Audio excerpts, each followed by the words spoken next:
Welcome to episode number 18 of Hoop Talk Fanatics. I am here with Henry Eisenberg, and I'm I'm looking forward to what he has to say about this year's bracket and what games he's looking forward to.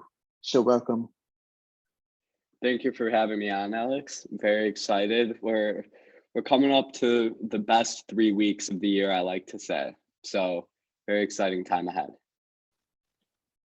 So what were your thoughts on the first four games that are happening? Actually, I should say the first two games that happened last night and the other two games tonight. Well, that's a good question. I think last night, let's talk about this Indiana Wyoming game because I look at a St. Mary's team that is very good, and I think that they could beat most four seeds. I don't think Indiana stands a chance, particularly. Trace Jackson Davis had an amazing game last night. Don't get me wrong, 29 points. But St. Mary's, I think, is just on another level. Indiana has struggled at times. I look back to their quarterfinals loss in that Big Ten tournament run, and they down the stretch gave that game away, but they still ended up pulling it out somehow. Illinois just gave it right back. But I think that Wyoming was just not playing good basketball last night. It's another game where Indiana didn't take as much advantage as I would have liked to see them take. But nonetheless, we're getting some good matchups in Dayton right now. Mm-hmm. What are your thoughts on tomorrow's slate of games? Yeah, so tomorrow we start off in the South region with Michigan, Colorado State, and I'm actually very excited for that one. This is a game where actually we look at the first three games actually, and they could be three of the most interesting games of the day. You got Michigan, Colorado State, and South Dakota State, Providence, and then Memphis, Boise State. All three of those, you could see the underdog pulling it off. In my bracket right now, I have Michigan advancing, but then the other two, I have the lower seed winning with Providence and Boise State. But this Providence game, I'm really excited about. I've been able to watch this team a decent amount, and this is a very popular upset pick, and this is the first time that I think a 13 seed has been picked more than a 4 seed, and that's just what I'm seeing around. Don't forget, there's a reason this Providence team went 25-5 this year. They have the national coach of the year in Ed Cooley, awesome guy. Nate Watson's a great presence down low. That's the matchup to look out for. Tomorrow we'll see if we get a good Nate Watson who can hold his ground, and if he's able to do so, that game could get ugly quickly. And then their guard play, Jared Bynum, love him. Al Durham, great down the stretch, had a great start to their semifinal loss against Creighton. And then in the third game of that little pocket, Memphis, Boise State, I like Boise State to win. A lot of people are high on Memphis, but don't forget, this is a Boise State team that won the Mountain West tournament, and they won the Mountain West regular season. And this is a Mountain West that has sent 4 teams to the tournament this year. A narrative that I could see going around is if Boise State can't hang on to this one, let's say Colorado State loses, San Diego State loses, Wyoming's already lost, I think you're going to get a lot of bad talk about mid-majors and how they weren't able to hang early in this tournament, although they were ranked pretty highly. I'm definitely looking forward to the Marquette game. I think it's going to be a very high-level matchup, and I feel like that the Tar Heels will probably win that game. They're just too good, and I think that Marquette will give them some ground, but I think UNC will win that game. Alex, I like the pick, but I'm big on the Golden Eagles this year. And this is one of the teams sitting at that 9 seed that I could see going on a Syracuse-esque run. I believe what they did in 2016, that run beating Virginia. I'll pull it up quickly, but Shaka Smart has done, yeah, their 2016 Final Four run as a 10 seed. I could see Marquette doing that this year. They're slotted in not the most difficult path. Shaka Smart's done this before. He took VCU to a Final Four, and they were higher than a 9 seed. This is a team that is very good all around. They have 7 guys, I believe, that can get them 20 plus points. And I don't know how many teams I could say that about in the tournament. Their toughest matchup will be in the round of 32 if they move on against Baylor. Other than that, I think if they beat Baylor, the sky's the limit for the Golden Eagles. Looking at Friday's slate, what are your thoughts on that one? All right. Well, I'll go through some of these matchups that are more intriguing to me.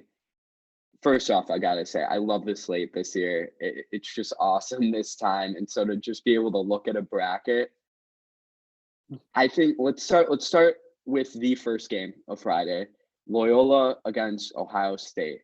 I have been back and forth on this one in my head. It's a pick 'em right now. A lot of people have Loyola with the upset. I absolutely love the Ramblers. Drew Valentine is one of the most underrated coaches in the country.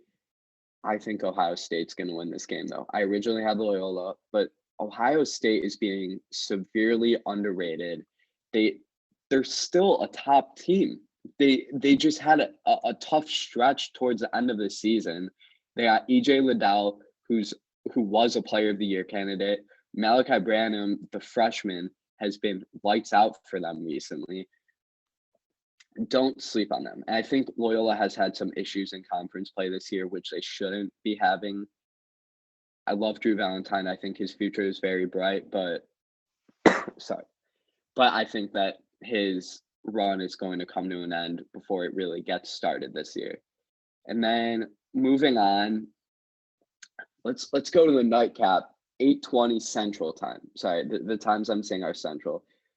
UAB Houston, that 12-5 matchup, that's the one I'm really looking forward to, because a lot of, I put this out earlier, I think this is one of the stronger 5 lines we've seen in a while. You have UConn, Houston, St. Mary's, Iowa, who have all been playing great basketball, but besides Houston a little, but they did win the AAC tournament. I actually think UAB is going to pull off the upset here. I think this is the one game out of the 12 through 5 that the 12 is going to win, and that's because of Jordan Jelly Walker. He's a star. Love seeing him play. America's going to fall in love with him if they haven't already. So I think that is the matchup to look out for on the 12-5 line.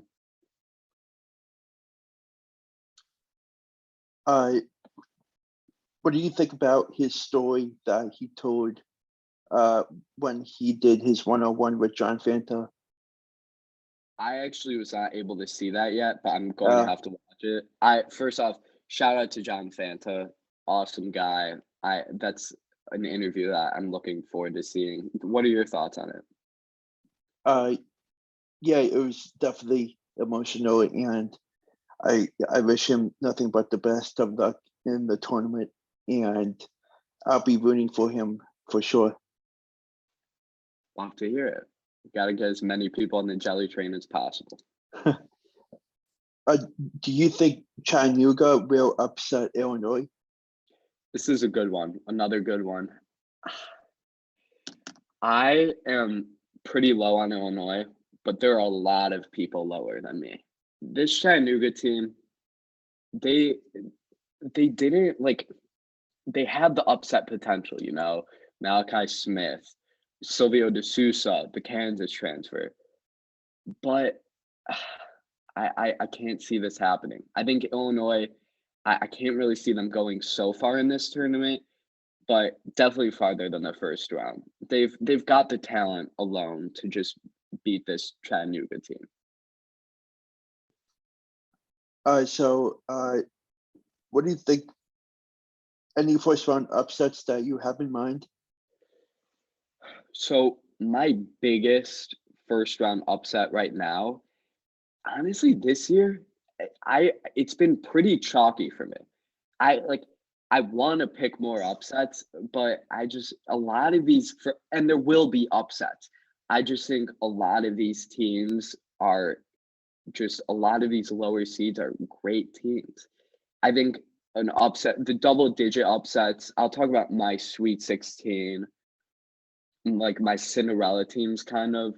I think Michigan is going to get to the Sweet 16. This is a team that was ranked top 10 preseason. They have the talent. And Juwan Howard, I mean, he's taken them to a Final Four. I think Colorado State is another case of they have the guys, David Roddy, Isaiah Stevens, great players, especially David Roddy. And I think that's another player that America will fall in love with. But I think the Big Ten is just more talented than the Mountain West. And obviously that's not a bold take whatsoever, but you're going to see it. Michigan has beaten teams like Purdue. When Purdue came into the Breslin Center earlier in February, or in the Chrysler Center, sorry. I don't know why I said Breslin. In the Chrysler Center early in February, Michigan beat them by 24 points. Like this is a very solid Michigan team. Despite them, a lot of people saying they shouldn't have gotten into the field of 62 before. They should have been playing in the first four. And I understand that. But they're not. And I think that they got a pretty nice little pod there. I think they match up well against Colorado State. And then Tennessee, a lot of people are saying they're a 2 seed. They've been playing really hot basketball. But I look back to that tournament loss when they made the Sweet 16 in 2019. And who do they lose to? A Big Ten team in Purdue. I like this Tennessee team, but they've been susceptible to upsets in the recent tournaments. I mean, last year they lost that 5-12 game against Oregon State by 14 points. So I think I'm gonna invest more into this Wolverines team that has a lot to prove, that has a lot of potential against a Tennessee team. I know this sounds counterintuitive, but I think this Tennessee team's hit its peak. I think great job by Barnes and company to get that SEC tournament win. That's awesome. But I think their road in the Final Four will be pretty short. What do you think about Travis Steele parting ways with Xavier? This was bound to happen. And I'll reference John Fanta. I'll pull up his tweet right now about it because I think it sums it up perfectly. But Steele hasn't been he's had somewhat successful seasons, but like what's shocking is this team just 4 years ago. This is I'll quote Fanta's tweet on this because I don't want to like paraphrase it and then all right, here we go. This is what John Fanta said. There are high expectations at Xavier to win, as there should be. The fact is, the Musketeers had a stretch of making 12 out of 13 NCAA tournaments from 2006 to 2018. They were a 1 seed 4 years ago. They haven't been in the Big Ten since. That's why this change is occurring. I think that perfectly sums it up. It's short and sweet. He has had the opportunities. He's had the talent. This Xavier team, I think if they got into the tournament, could have made a Elite Eight Final Four run. But they didn't. They blew every single opportunity. This was a team firmly in the field early February, and they played themselves out of it. And when that happens in 4 straight years, you got to start thinking about moving on. And that's exactly what they did.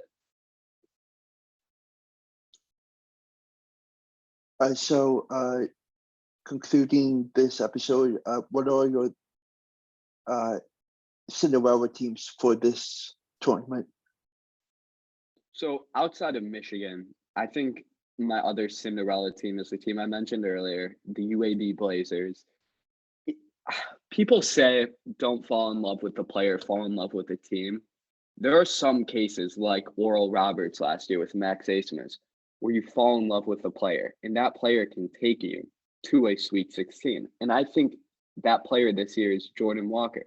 He showed, I think he enamored a lot of people in that Conference USA semifinal game that went to 3 overtimes where he scored 40 points. He can hit those big shots. He can hit those deep shots. I'd probably compare him to a Damian Lillard where he's able, like, you have to guard him far outside the perimeter. But his passing ability, too, is off the charts. Like, he finds they have to put a lot of pressure on him. And what happens when you put pressure on guys is you kind of leave other guys open. And Jelly Walker is able to find those guys and zip the ball in perfectly. And a lot of the times the guys aren't ready for it. That's how like fast it is. So I'm very confident. Also love Andy Kennedy. He is a UAB alum. He actually had, which is I think very cool stat. He had the highest points scored in a game record at UAB, and Jordan Walker broke that this year. So I think we're going to see this team go far. Everything's setting up perfectly for it. Who knows how long Andy Kennedy will be at UAB? He used to be at Ole Miss in the SEC. There's some jobs opening up there. I don't know. I think that this could be a last hurrah. Andy Kennedy's proven that he's a great coach. Jelly Walker's a great player. Why not? So what are your Final Four teams that you picked? So I've been going back and forth. Wait one sec. I've been going back and forth. I think my Final Four, I have 4 brackets right now. The one I'm most confident in, the one I made right when I saw the brackets come out. I have Texas Tech. I'll say my matchups in the Elite Eight and who I have winning, and then we'll go on. I have UConn playing Texas Tech in the West to get to the Final Four. I think UConn's a very strong team. I think they match up against Gonzaga. I think Sonogo can give them fits inside. If Jordan Hawkins, the freshman, is hitting down shots or knocking down shots, very dangerous team. I have their run falling short in the Elite Eight to a very good defensive Texas Tech team that I think is going to be able to stabilize UConn's potentially potent offense. I'm sorry about the coughing, coming off a little sickness. Then it's actually a very interesting year. I usually love picking upsets. My bracket's pretty chalky this year. In the East, I have a 1-2 game, Baylor versus Kentucky. Baylor's being slept on this year. Like, although I have Baylor moving on to the Final Four, not many people do. I think Kentucky's the favorite to get out of this region. I love Scott Drew. I know I'm saying I love a lot of these coaches. I really do. He has done an awesome job turning around this Baylor program. They've become an every-year national contender. They won the championship last year. A lot of that experience is coming back. Sorry, again. A lot of experience is coming back. They're freshmen, Kendall Brown, Jeremy Sochan. I hope I got those names right. And then their leader, Arizona transfer. Yeah, Kendall Brown and Jeremy Sochan. Their leader, Arizona transfer, James Akinjo. Loved him last year with the Wildcats. He brings a lot to the table, and you're going to see that. He's a guy that doesn't get rattled easily, like a Colin Gillespie, if you want a more national comparison. I think he takes them to the championship game. Speaking of Colin Gillespie, I have them, Gillespie and Villanova, beating Arizona in the South, so another 1-2 matchup. I love Villanova, and that may be a little bias covering the Big East all year, but this team just doesn't get rattled. They are the best free throw shooting team in the nation, which you think, oh, it's not a big deal. It's just like being able to make easy shots. I think that is one of the most important things to have in March. If you're telling me it's a 4-point game with a minute left and teams have to start playing the foul game, you're winning every single one of those games. And that's really important in these close games where a lot of teams will mess up, cough up the ball. Villanova is not one of those teams. I think that takes them a long way. They also have a lot of weapons. Brendan Slater has come on later this year. He's been a great piece of this team. Justin Moore, great scorer, one of the most improved players in the country.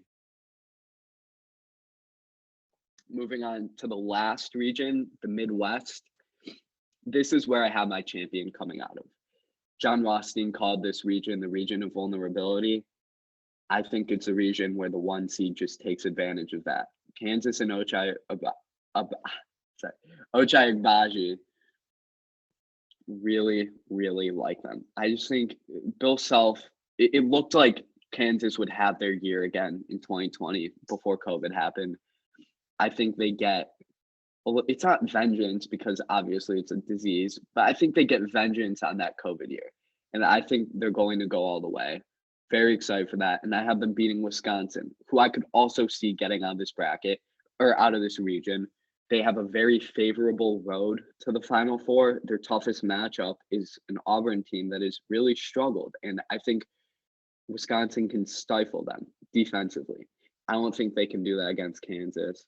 So in this Final Four, I have 3 Big 12 teams. And that's what's making me kind of reconsider a little. That would probably be the first time in history where a conference has had 75% of the Final Four teams. But I have Texas Tech losing to Baylor, and then I have Villanova losing to Kansas, and then Kansas defeating Baylor in the championship game and hoisting the 2022 NCAA championship trophy in front of fans for the first time in 3 years. Sounds pretty solid. I have Kentucky, Auburn. My other 2 are, let me just get it up real quick. Oh, Gonzaga, and the other one was, 1 second.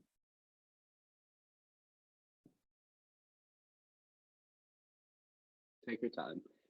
I like you got 2 SEC teams in there already. Oh, so it's Gonzaga, Kentucky, Arizona, Auburn. Okay. I like it. Who's your champion? Gonzaga. All right. I like Gonzaga. I think it's a team, that Sweet 16 game I'm really excited for because I think that's going to be their toughest matchup on the way to the Final Four. Mm-hmm. I think I can see them getting all the way or losing very early. There's some of those teams like Purdue, they're susceptible to upsets the way their defense is, but their offense can carry them all the way. So there's some of those teams I'm excited to see. And this is March, so you never know what's going to happen. Mm-hmm. All right, so thank you for taking the time out of your day to come on, and I am more than ready for the madness to begin, and I'm sure you are too. And Yeah. And hopefully we will definitely have you back on, maybe towards the end of Sweet 16 or Final Four, and recap everything. For sure. We'll keep in touch. Alex, once again, I really appreciate you having me on. Always a good time to talk always a fun time to talk some college basketball. Thank you.